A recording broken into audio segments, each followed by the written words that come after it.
चिदानंदं शिवरूपं गुरु साक्षात् शिव स्वयं संसारशोकहर्तिं ध्याता शिवानंदरूपं ब्रह्मविद्याप्रदायकं साकरे वंशप्रवर्तितं जीवशिवाय भवती ज्ञानेन तद्पदं बोधितं। जय मंगलम जय नमः पार्वतीपते शिवहर महादेव।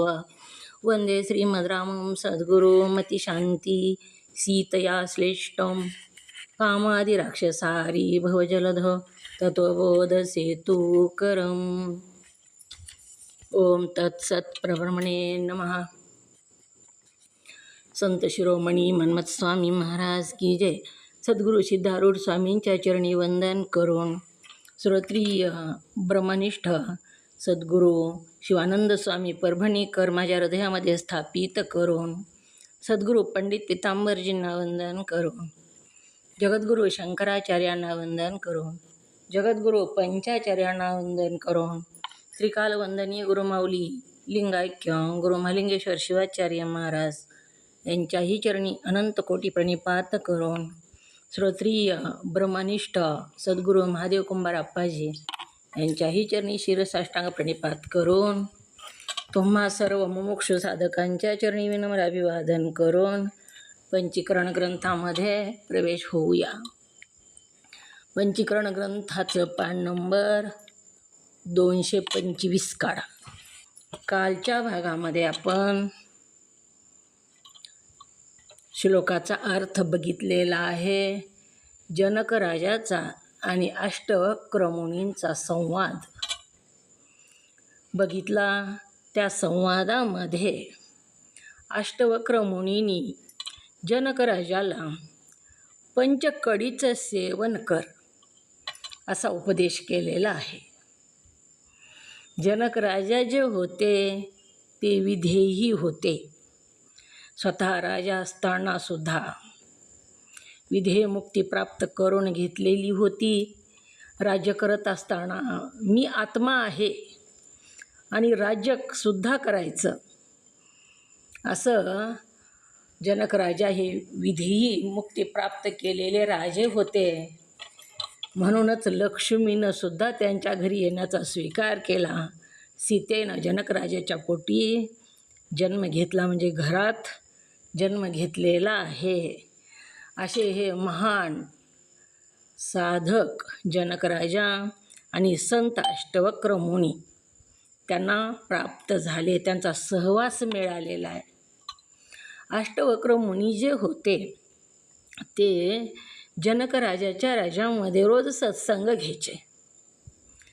सत्संगला जनक राजाबरोबर अनेक लोक सत्संगाला यायचे। सत्संग घेत असताना जनक राजा आल्याशिवाय अष्टवक्र मुनींनी सत्संगाला आरंभ करायचा नाही।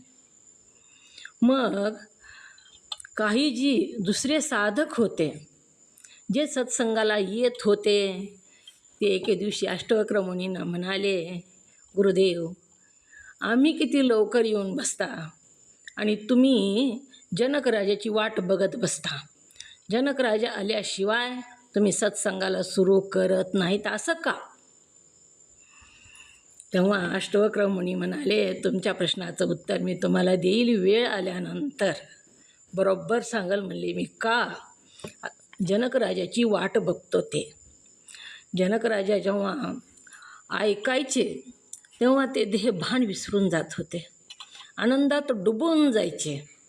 सगळं मनानं ध्यानं वाणीनं अष्टभाव एकत्र करून मनाची कानाची गाठ मारून अतिशय सतर्क राहून ती ब्रह्मज्ञान ऐकत होते।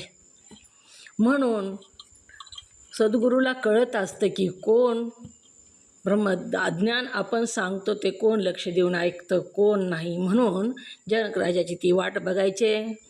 एके दिवशी अनेक सत्संग होता, ऋषीमुनी आलेले होते आणि ते जनक राजाच्या राजवाड्यात उतरलेले होते आणि राजवाड्यालाच आग लागली म्हणल्याबरोबर मंडपामध्ये अष्टवक्र ऋषीचा सत्संग सुरू होता आणि आग लागली म्हणल्याबरोबर तिथलं सगळा मंडप रिकामा झाला। सगळे पळून गेले. पण जनक राजा आणि अष्टवक्र मुनी मात्र तिथंच होते. अष्टवक्र मुनी सांगत होते आणि जनक राजा ऐकत होता. तेव्हा दुसऱ्या दिवशी जनक राजानं बोलावून घेतलं सगळ्यांना आणि आज तुमच्या प्रश्नाचं उत्तर देण्याचा मला योग आलेला आहे म्हणले. काल जेव्हा जनक राजाच्या राजवाड्याला आग लागली तेव्हा तुम्ही का पळालात? आग तर तुमच्या घराला लागलेली नव्हती. आग कुठं लागलेली होती? जनक राजाच्या राजवाड्याला आग लागलेली होती. तिथं काही लंगोटी घालणारे सुद्धा आलेले होते, नुसत्या लंगोटीवर तपश्चर्या करणारे. त्यांना विचारलेले अष्टवक्र मुनींनी, तुम्ही का पळालात? तेव्हा त्यांनी सांगितलं, जनक राजाच्या राजवाड्यामध्ये आंघोळ्या केल्या होत्या आणि तिथं आमच्या लंगोट्या वाळू घातलेल्या होत्या. मग या लंगोट्यातली आसक्ती सुटली नाही तर जगाची आसक्ती कशी सुटणार? राजा असताना सुद्धा राजाची आसक्ती सुटलेली होती. राज्य माझं नाही.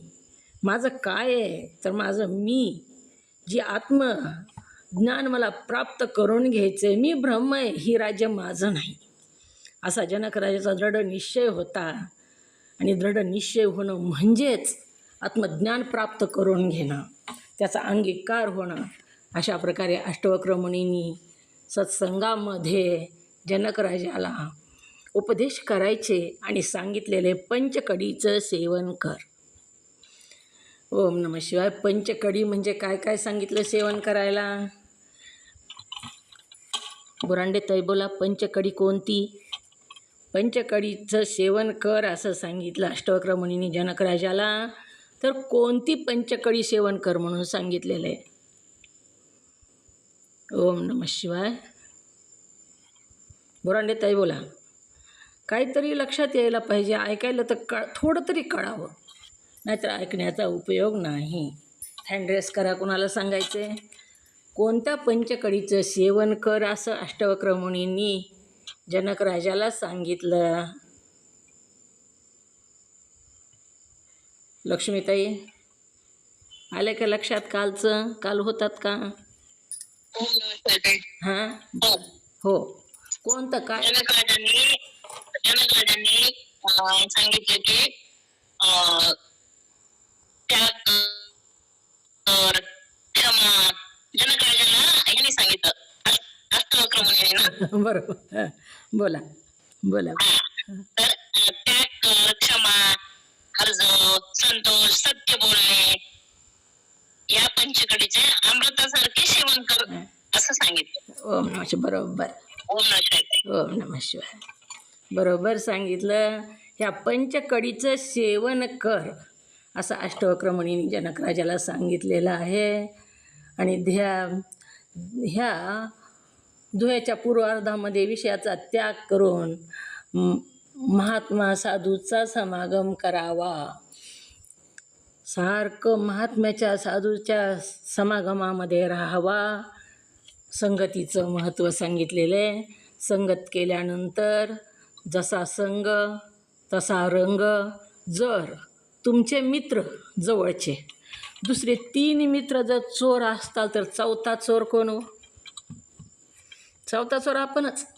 का तर 3 चोर आहेत मित्र, चौथा चोर तूच. 3 जर चोर असतील तर, आणि 3 जर सत्संगी असतील तुमचे तर तुम्ही सत्संगी, चौथे तुम्हीच. म्हणून मित्रावरून सुद्धा आपली संगतीवरून आपली किंमत होत असते. संताची संगती कर असं सांगू लागलेले आहेत. संताच्या संगतीचं महत्त्व खूप खूप सांगितलं. संगती शेंगदाणेमध्ये त्याच कलरचे खडे टाकले तर ती खडेसुद्धा त्या शेंगदाण्याच्या भावात विकतात. तांदळामधले खडे तांदळाच्या भावात जातात. दुधातलं पाणी दुधाच्या भावात जातं. का? संगती कुणाची केली? ज्याची संगती केली ती किंमत प्राप्त होते. भजनामध्ये उगाचच येऊन बसा, काहीच म्हणू नका, पण तुमचाही सत्कार होतो त्याच्याबरोबर. संगती ज्याची केली त्याचा रंग जैसा करो संग तैसा चढेगा रंग. तोच रंग चढल्याशिवाय राहत नाही. म्हणून संगती संताची साधूची करावी. आणि आपलं आत्म सार्थक करून घ्यावं. हे कालच्या भागात आपण बघितलेलं आहे. आत्मा कसा आहे तेही बघितलं. स्वयंप्रकाश आहे, अभंग आहे, कधीच त्याचा भंग होत नाही, कधीच तो फुटत नाही, तुटत नाही. अशा प्रकारचा आत्मा सच्चित आनंदरूप परमात्मा सर्व मनुष्याच्या स्वात्मरूपे करून सदा सर्वदा प्राप्तच असतो. त्याची प्राप्ती करून घ्यायची नाही, तो प्राप्तच आहे. फक्त त्याच्यावरचा भोबरा, त्याच्यावरचं आवरण काढून टाकायचं आहे. आवरण आलंय वरी, ते आवरण अज्ञानाचं आवरण निघालं की तिथं प्राप्तच येतो. त्याला कुठं जाऊन प्राप्त करायचं नाही. ही सुद्धा आपण काल बघितलेलं आहे. तर परमात्मा सर्व मनुष्यात आत्मरूपानं सगळीकडं आहे, तो आत्मरूपानं, आणि तोच आत्मदेव आहे. सदा सर्वदा प्राप्तच आहे तो, परंतु केवळ अविद्येच्या योगानेच अप्राप्त आहे असा भास होतो. अविद्या म्हणजे माया. अविद्या, विद्या नाही ती अविद्या. विद्या म्हणजे आत्मज्ञान आणि अविद्या म्हणजे अंधकार, अज्ञान. अज्ञानालाच अविद्या असं म्हणतात. त्याची प्राप्ती करून घेण्यासाठी कित्येक जिज्ञासू, देवाची प्राप्ती करण्यासाठी जिज्ञासू भक्त, अर्थार्थी, जिज्ञासू आणि ज्ञानी भक्ताचे 4 प्रकार असतात बघा. जिज्ञासू भक्त इथं सांगितला. अर्थभक्त काय करतो तर साधना करत असताना, प्रत्येक साधना करत असताना काही ना काही प्राप्तीची अपेक्षा करतो. त्याला अर्थभक्त असं म्हणतात. अर्थभक्त म्हणजे काहीतरी प्राप्त करण्यासाठीच साधना करतो. असा साधना तो करतच नाही. अंगात भरला ताप आणि देव माझा बाप, अंगातून उतरला ताप की मीच देवाचा बाप, अशा प्रकारचे वर्तन करतात. नम्र होऊन काहीतरी दे देवा मला म्हणून साधना तपश्चर्या करतात. ते अर्थभक्त असतात. कसे अर्थभक्त कसे तर एक माणूस काय करायचा, महिन्याला सत्यनारायण करायचा. मग असंच ब्रह्मज्ञानी संत त्या गावामध्ये होते.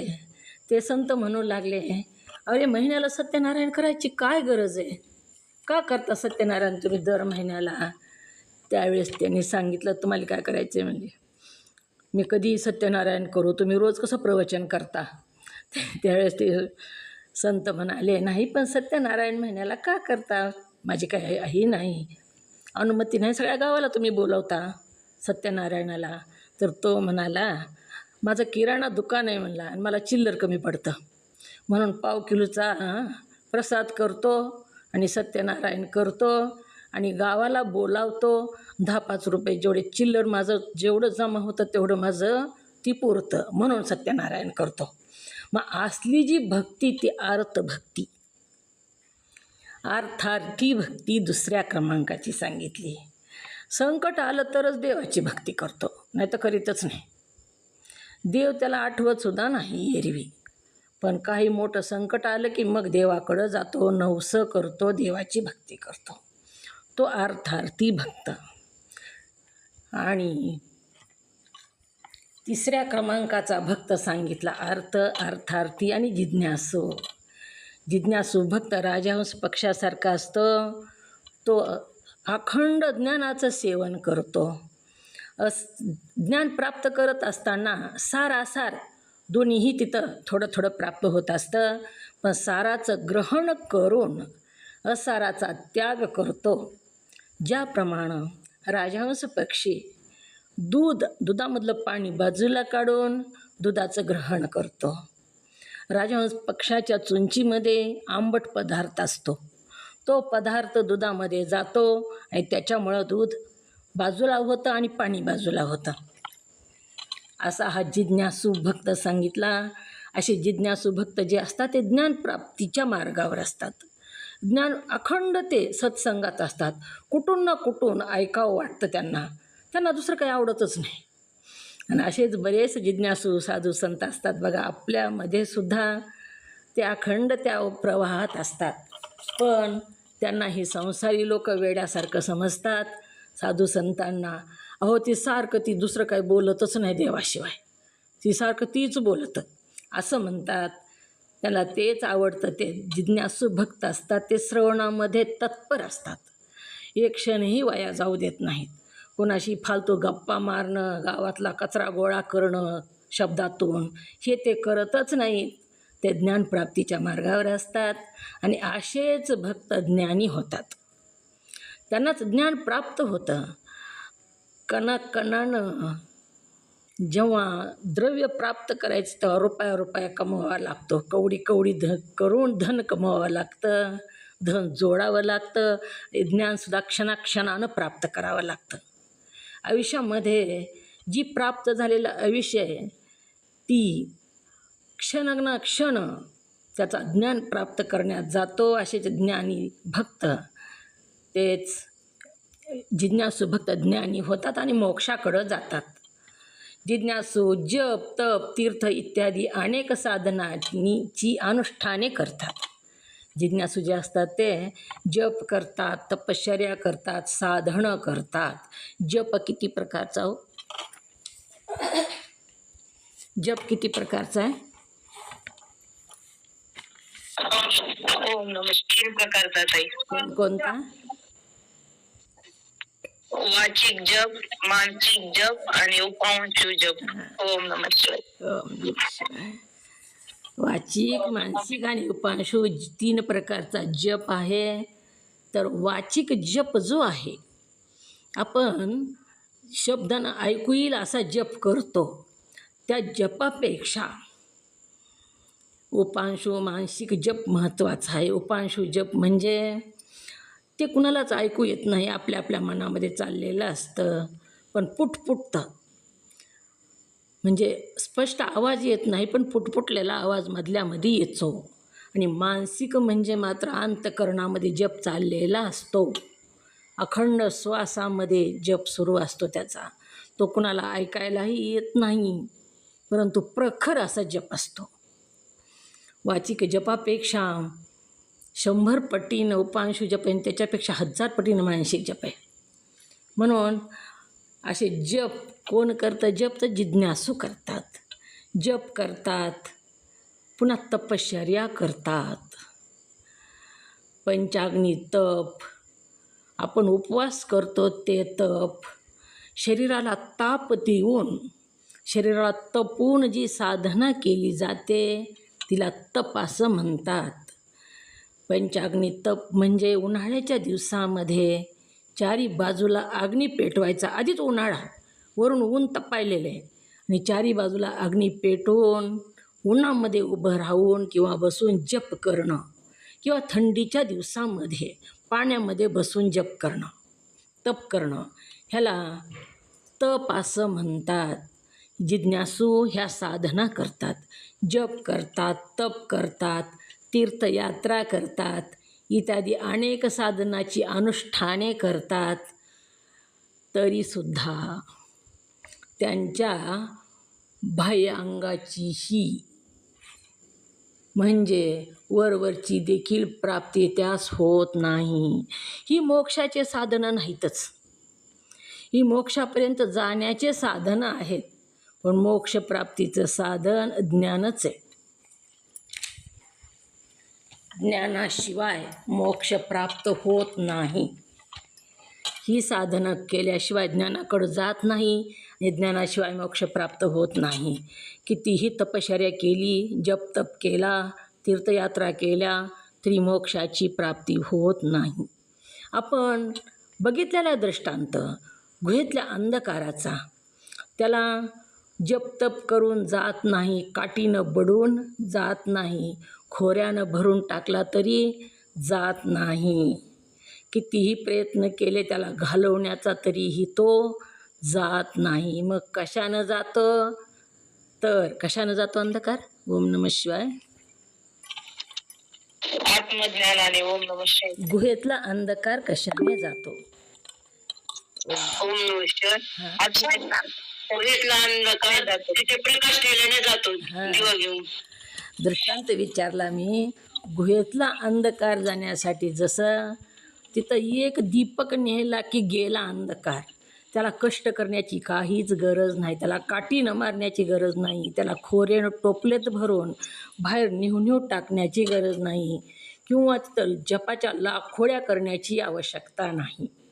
तिथं काय करावं लागेल? फक्त दीप लावावं लागेल. दीपक लावल्याबरोबर त्याच क्षणाला अंधकार नष्ट होतं. ज्ञान प्राप्त झालं की मोक्षाची प्राप्ती होते. ही जी साधनं आहेत, जप तप तीर्थयात्रा, ह्या साधनाची किती जरी अनुष्ठाने केली आणि ज्ञान प्राप्त, स्वतःचं आत्मज्ञान प्राप्त करून नाही घेतलं तर मोक्ष शक्यच नाही. मग मोक्ष कशानं मिळतो? तर ज्ञानानं मिळतो. आत्मज्ञानाशिवाय मोक्ष मिळत नाही. म्हणजे वरवरची देखील प्राप्ती त्यास होत नाही.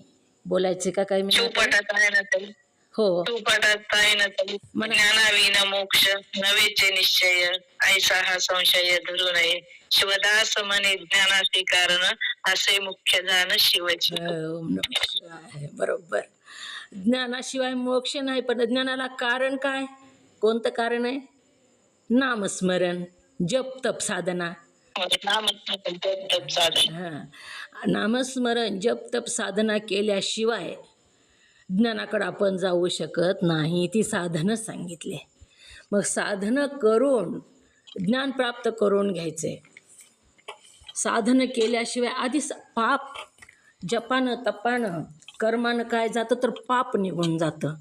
आणि पाप निघून गेल्याशिवाय उपासनेकडे जात नाही. उपासनेनं अंतःकरणाची चंचलता थांबते, निघून जाते आणि पुन्हाच ज्ञानाची प्राप्ती होते. ही क्रमच आहे. आधी कर्म, पुन्हा उपासना, त्याच्यानंतर ज्ञान. अंतिम भागात वेदांत असा शब्द वापरला. वेदामध्येच 3 भाग केलेले आहेत. वेदामध्येच पहिल्या भागात काय सांगितलं तर कर्म सांगितलं.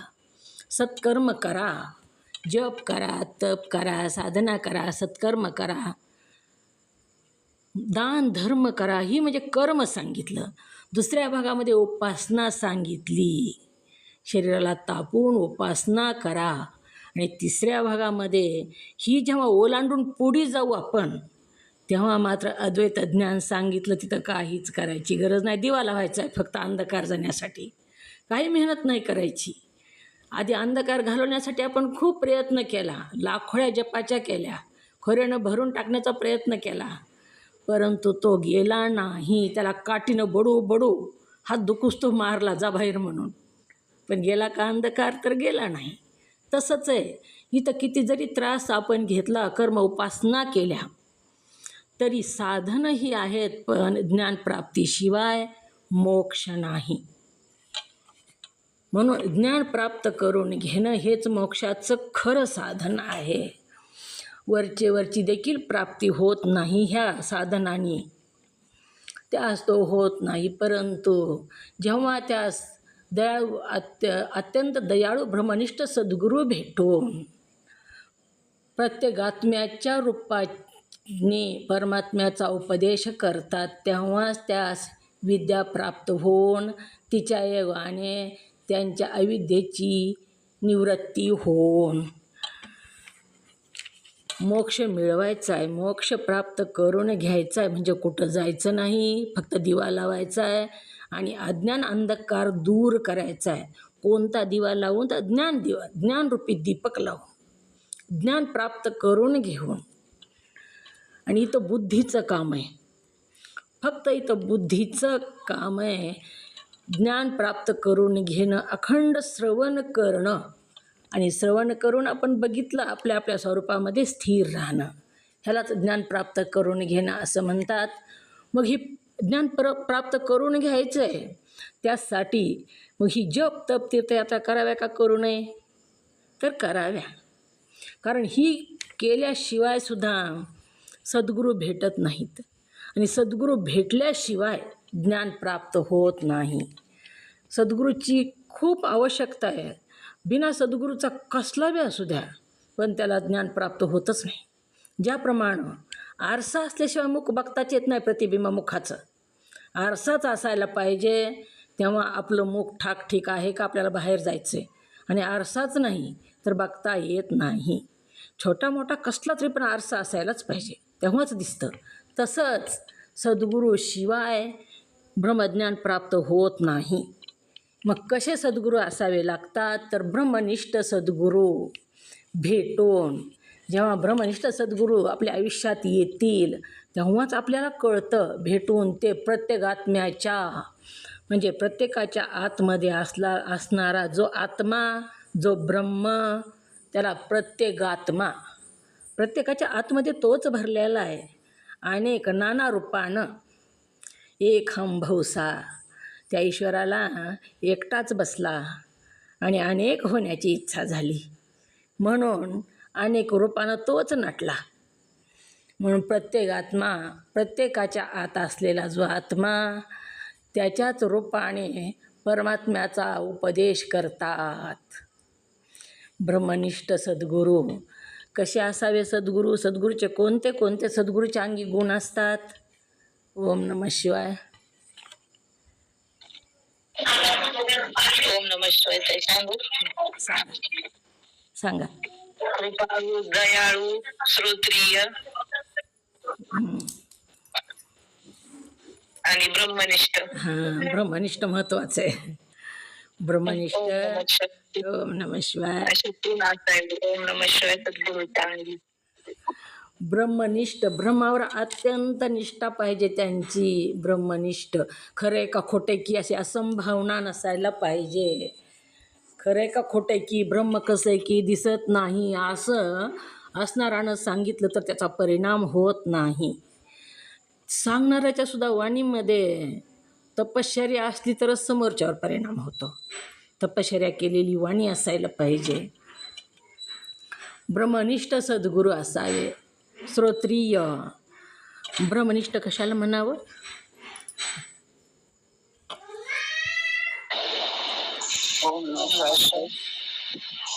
सांगू का? हो सांगा. ज्यांची ब्रह्मावर निष्ठा आहे अशाच ब्रह्मनिष्ठ असे म्हणावे. आणखीन एक वेळेस म्हणा. ज्यांची ब्रह्मावर निष्ठा आहे असे त्यास ब्रह्मनिष्ठ असे म्हणावे. नंदा काकी बोला. म्यूट करा ताई. ओम नमः शिवाय. कोणता शब्द राहिला? ज्यांची ब्रह्मावर अत्यंत निष्ठा आहे त्यांना ब्रह्मनिष्ठ असे म्हणावे. कोणता शब्द राहिला होता? अत्यंत. हां, अत्यंत. अत्यंत पाहिजे. निष्ठा कोणावर पण असते. ब्रह्मावर अत्यंत निष्ठा आहे, त्याला ब्रह्मनिष्ठ म्हणावे. श्रोत्रिय कुणाला म्हणावे? श्रोत्रिय. हो सांगा. हो सांगा. कोणाला म्हणावे? एकच मिनिट. शास्त्राचा अभ्यास करून जे शिष्याच्या चिंतेचे निरसन करून सांगतात आणि ज्यांची ब्रह्मावर अत्यंत निष्ठा आहे अशा सद्गुरूला ब्रह्मनिष्ठ सद्गुरू असे म्हणावे. श्रोत्रिय ब्रह्मनिष्ठ सद्गुरू असे म्हणावे. बरोबर आलं. हो, ब्रह्मावर अत्यंत निष्ठा त्याला ब्रह्मनिष्ठ. आणि जे अनेक शास्त्राचा अभ्यास संग्रह करून शिष्यानं जे विचारलं त्याच्या शंकेचं निरसन करतात त्याला श्रोत्रिय असं म्हणावं. श्रोतीचा अभ्यास केलेला आहे त्यांनी आणि त्या श्रोतीमधलंच सांगतात, शंकेचं निरसन करतात, त्याला श्रोत्रिय असं म्हणावं. आणि दयाळू कोणाला म्हणावं? तर जन्म मरणाच्या या प्रवाहातून उचलून बाहेर काढतात. 84 लक्ष योनीचा हा प्रवाह ह्याच्यामध्ये अडकलेला आहे, तो वाहत चाललेला आहे दिशाहीन होऊन. जसा पाण्यामध्ये भोपळा वाहत जातो ना, त्याची दिशा असते का? पुरामध्ये भोपळा वाहत चालल्यावर लाटेसरसर तो कुणीकडंही जातो, कोणतीच दिशा नाही त्याच्या जीवनाला. तसंच आपलं सुद्धा झालेलं आहे. 84 लक्ष योनीमध्ये दिशाहीन वाहत चाललेलं आहोत. कोणता जन्म कधी प्राप्त होईल, कुत्र्याच्या, डुकराच्या, माशीच्या, बेडकाच्या, कशाच्या जन्माला कधी जाईल हे काहीच नाही. दिशाहीन 84 लक्ष योनीच्या ह्या तडाक्यामध्ये तो सापडलेला आहे आणि त्याला जे मार्ग दाखवतात उचलून बाहेर घेतात आणि मार्ग दाखवतात तेच दयाळू सद्गुरू असतात. दया करतात. दुःखितावर दुःख आणि दारिद्र्य, इथं कोणतं दुःख आणि दारिद्र्य प्राप्त झालेलं ह्या जीवाला तर 84 लक्ष येवण्याच्या तडाख्यात सापडला आणि तेच दुःख आणि दारिद्र्य त्याला अत्यंत दुःख आहे. ते साधं दुःख नाही. हात मोडणं, पाय मोडणं, जखम होणं हे दुःख सांगितले, पण मरणाचं दुःख अत्यंत दुःख आहे. जन्ममरणाचं, जन्मातानाही दुःख होतं आणि मरतानाही दुःख होतं आणि ते दुःख साधारण नाही तर अत्यंत दुःख असतं. साधारण काही झालं तर आपण काय म्हणतो, ॲक्सिडेंट झालं आणि मी येलं तर काय म्हणतो, अहो हात मोडून राहिला असतं तर बरं झालं असतं, कंबर मोडून सांभाळलं असतं, मरायला नाही पाहिजे होतं. मरणं, जन्म आणि मरण ते आत्यंतिक दुःख आहे आणि ह्या आत्यंतिक दुःखाच्या प्रवाहातून जे वाहत जाणाऱ्याला बाहेर काढतात त्याला सद्गुरू असं म्हणावं.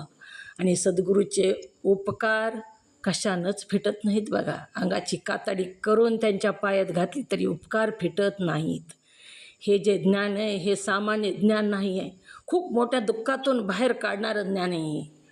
म्हणून दयाळू असे सद्गुरू जेव्हा मिळतात, भेटतात, अत्यंत दयाळू ब्रह्मनिष्ठ सद्गुरू भेटून ते प्रत्येक आत्म्याच्या रूपाचे परमात्म्याचा उपदेश करतात.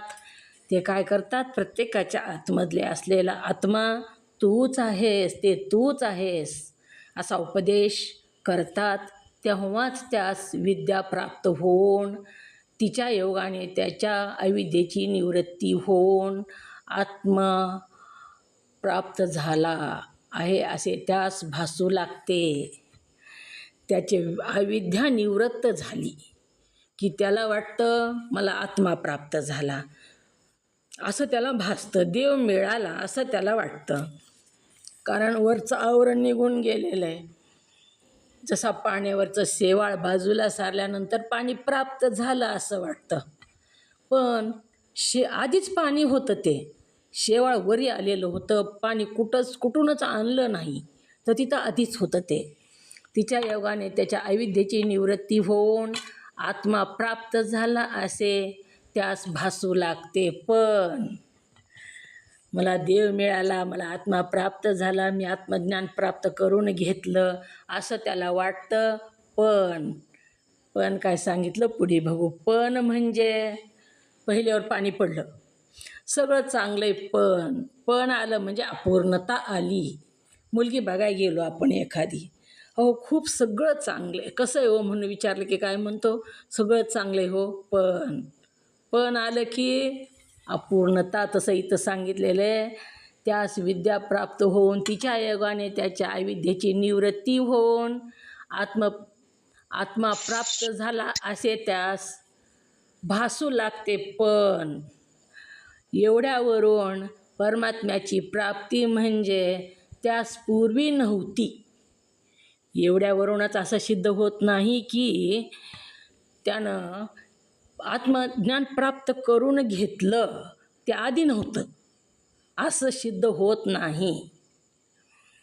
पूर्वी नव्हतं व ती आता झाली आत्म्याची प्राप्ती असं काही होत नाही. पूर्वी नव्हती प्राप्ती आणि आताच झाली आत्मज्ञान प्राप्ती असं काही होत नाही. तर परमात्मा सदा प्राप्तच आहे. आत्मामध्ये आहे का नाही हो सदा आपल्यामध्ये? तो तिथंच आहे, फक्त आपल्याला माहीत नाही एवढंच आहे. तो तिथंच आहे. कसा, त्याला दृष्टांत पुढे दिलेला आहे. तो आत्मा प्राप्तच आहे. आपल्याला वाटतं आपण एवढी साधना केली, जप केला, तप केला, अभ्यास केला, खूप वेळेस मी पंचीकरण ऐकलं, खूप मी पाठ ऐकते, सगळ्या साधू संतांकडून ऐकते म्हणून मला आत्म्याची प्राप्ती झाली. तसं नाही. तिथं आत्मा आधीचाच आहे, पण ती फक्त अज्ञानानं झाकलेला होता आणि अज्ञान निघून गेलं आणि अज्ञान निघून गेलं म्हणून तो दिसला. तर आधीचाच आहे तो, तिथं कुठून प्राप्त झालेला नाही. काल आपण बघितलं, तो त्याच्या स्वतःच्या दारातच उभा आहे, परंतु फक्त दृष्टी त्याची बाहेर आहे. आत तो बघत नाही. पूर्वी नव्हती व ती आता झाली असे काही होत नाही, तर परमात्मा सदा प्राप्तच आहे एवढ्याचा कंठ स्वकंठ भरण स्वतःच्या गळ्यातल्या कंठीसारखा दागिना दृष्टांत देऊ लागलेले आहेत की आत्मा प्राप्त कसा आहे.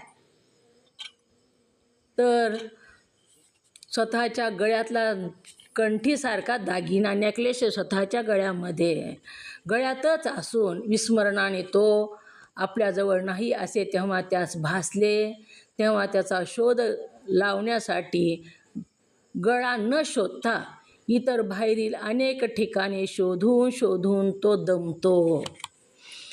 खूप सोनं होतं एका महिलाकडं. त्यानं अनेक दागिने घातले आणि ते काढून ठेवले आणि काढून ठेवताना तिच्या गळ्यामधलं एक नेकलेस होतं, ते दागिने सापडलंच नाही. ओम नमः शिवाय बोलायचं का काही सुनंदाताई? बोलायचं का? म्यूट उघडलंय, बोला. चुकून राहिलं. म्यूट करा ताई मग. तर अनेक दागिने घातले त्या महिलानं आणि बाहेरून आली कार्यक्रमाहून आणि दागिने काढून ठेवले दागिने. ठेवताना तिला एक नेकलेस त्याच्यामध्ये नव्हता. ती घाबरली, तिला वाटलं नेकलेस हरवला. आता गळ्यामध्ये चापून बघितला तर गळ्यातसुद्धा नव्हता असं तिला भासलं. आणि मग ती शोधू लागली घरामध्ये. किती सोनं महाग झालं, घाबरून गेली, शोधू लागली सगळ्या घरामध्ये. सगळीकडं शोधाशोध सुरू झाली आणि आपल्याजवळ असे आणि गळ्यात नाही असं तिला भासलं. जेव्हा त्यास भासते तेव्हा त्या शोध लावण्यासाठी गळावं न शोधता थोडंसं चापून बघितलं, नाही असं वाटलं आणि गळ्यामध्ये बघितलंच नाही. सगळं घर हुडकीत फिरू लागली. सगळं घर हुडकिलं, जिथं जिथं गेली तिथं तिथं जाऊन बघितलं. गळ्यातला दागिना हरवला म्हणून गळा न शोधता इतर बाहेरील अनेक ठिकाणी शोधून शोधून तो दमतो. अनेक ठिकाणी जिथं जिथं दागिने घालून गेली होती तिथं तिथं जाऊन बघितलं, माझं नेकलेस हरवलं म्हणून. जेवण नाही, खाणं नाही, पाणी नाही, काहीच नाही. शोधू लागली. मग शोधून शोधून दमून गेली, तरी पण त्याचा शोध बाहेरून त्यास लागत नाही. तो दागिना गळ्यातच होता आणि ती बाहेर शोधू लागली. पदराच्या आड गेलेला दागिना होता आणि सगळीकडं शोधलं. शोधून शोधून दमून गेली. शोध बाहेरून त्याला लागत नाही. मग सापडेल का तिला तो दागिना? सापडतो का? ओम नमः शिवाय.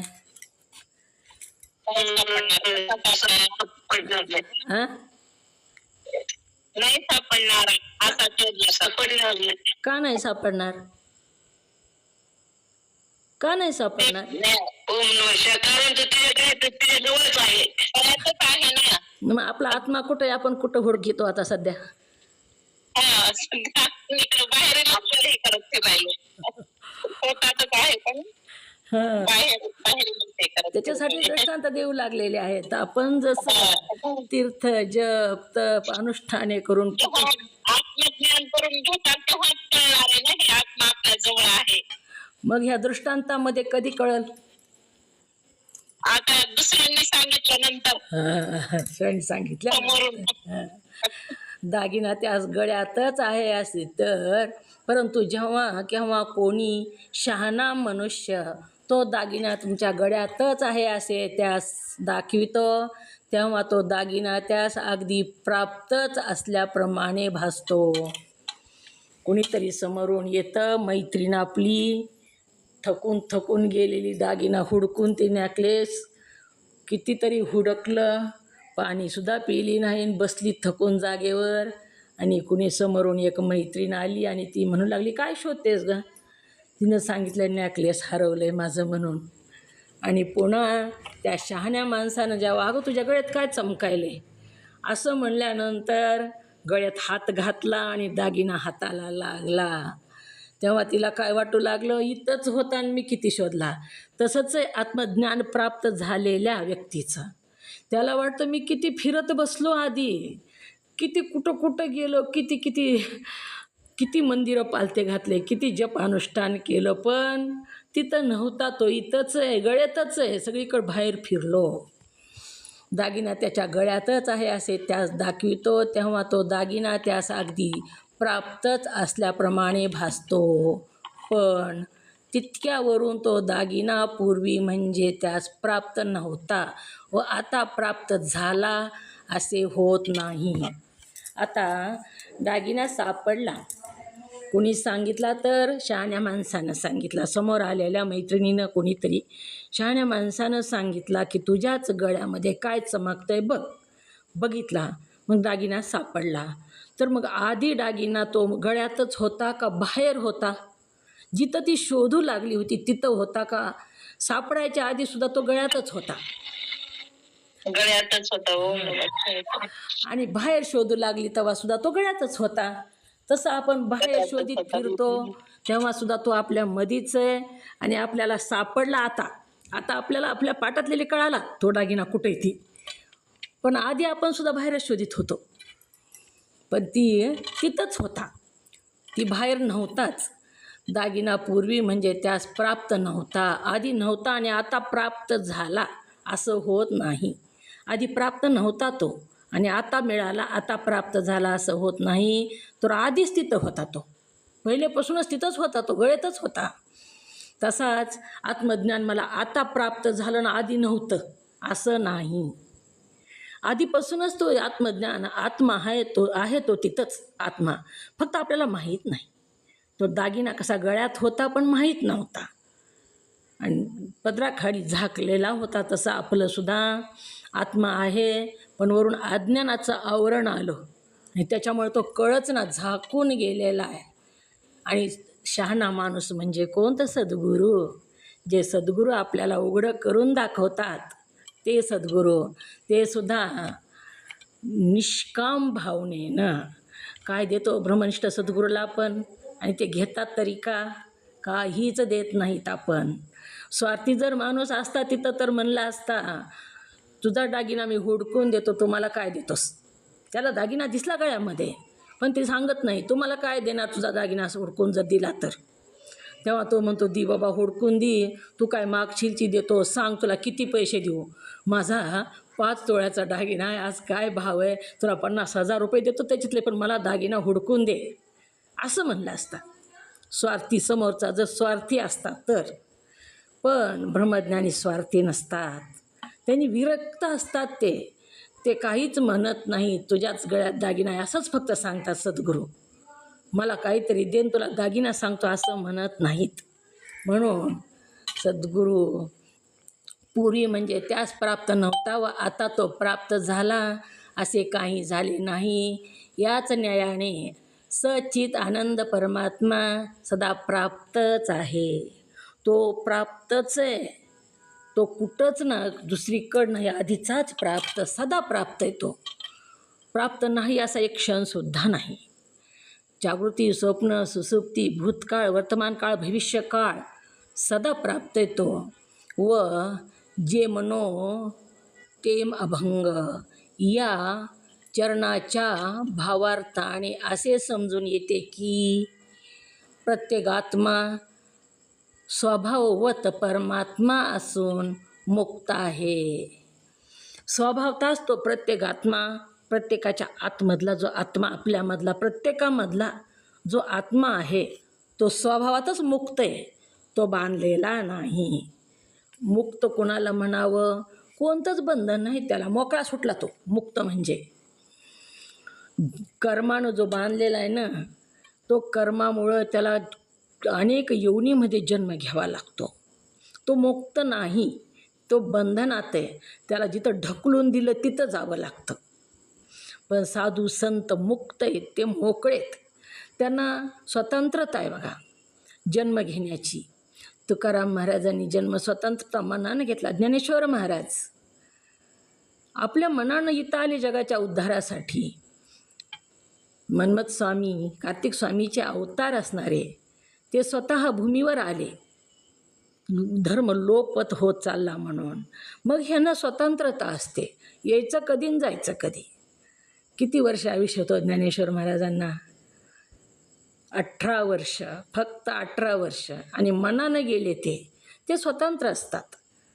ते यायचं जायचं त्यांच्या मनावर असतं. आपलं तसं नसतं. किती दिवस बी आतुरणात पडून राहतो, खिपतो, कवा मरल असं सगळे म्हणतात, तरी मरण येत नाही. तर आपलं परतंत्र आहे, कर्माधीन आहेत आपण, म्हणून मोक्षमुक्त नाहीत आपण. मागाहून परमात्म्याचा रूपात होतो किंवा तो प्रथम बद्ध होता असं नाही. तो मुक्त झाला, आधी बद्ध होता असं काहीच नाही. जे मनी ते अभंग या चरणाच्या भावार्थाने असे समजून येते की प्रत्येक आत्मा स्वभाववत परमात्मा असून मुक्त आहे, म्हणजे मोकळा आहे. एखादा रोग झाला, मोठा रोग झाला एखादा, आणि ट्रीटमेंट घेतली, आणि तेव्हा डॉक्टर काय म्हणतात, तो आता काय नाही बघा, तुम्हाला काळजी, तुम्ही मुक्त झालात ह्याच्यामधून. तसंच या भवरोगामधून मुक्त व्हायचं आहे आपल्याला. भवरोग आपल्याला सुद्धा झालेला आहे, आणि भवरोगमुक्त होण्यासाठी डॉक्टर कोण आहे? तर सद्गुरू शिवाय ह्या भवरोगातून बाहेर काढणारा कोणीच नाही. जेव्हा देहाला रोग झाला तेव्हा डॉक्टराकडे जावं लागतं, औषध गोळ्या घ्यावा लागतात, किंवा शास्त्रक्रिया करावी लागते. परंतु शरीराला रोग झाल्यानंतर हा उपाय आहे, पण भवरोगाला कोणता उपाय आहे? भवरोगाला सद्गुरूकडे जावं लागतं आणि शास्त्र श्रवण करावं लागतं. तिथं शास्त्रक्रिया करावी लागते, इथं शास्त्रक्रियाचे पण श्रवण करायचं असतं. शस्त्र एक मात्रा दिला, शस्त्र म्हणजे हत्यार, शास्त्र म्हणजे ही आपण जे ऐकतो ते शास्त्र. ह्याची आवश्यकता आहे भवरोगापासून मुक्त होण्यासाठी. म्हणून पहिल्याने तो स्वभावतच आहे, परमात्मा असून मुक्त आहे. तो म्हणजे पहिल्याने जीवरूप असतो व मागावून परमात्म्याच्या रूपाचा होतो, किंवा तो प्रथम बद्ध असतो आणि मागावून मुक्त होतो. अशातला बिलकुल प्रकार नाही. पहिला बद्ध होता आणि आता मुक्त झाला आत्मा, अशातला बिलकुल प्रकार नाही. तो सदा मुक्तच आहे.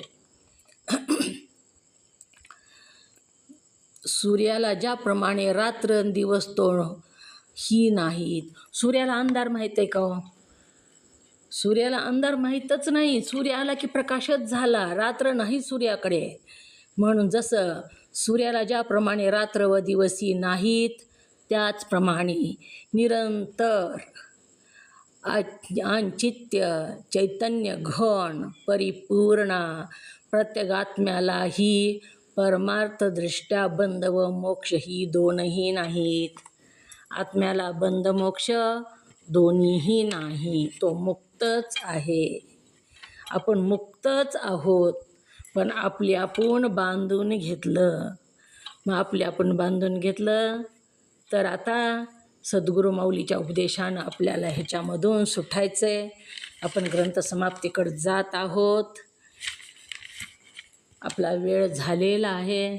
झालेली सेवा सद्गुरूंच्या चरणी समर्पित, तुम्हा सर्व मोक्ष साधकांच्या चरणी समर्पित करून सेवेला पूर्णविराम.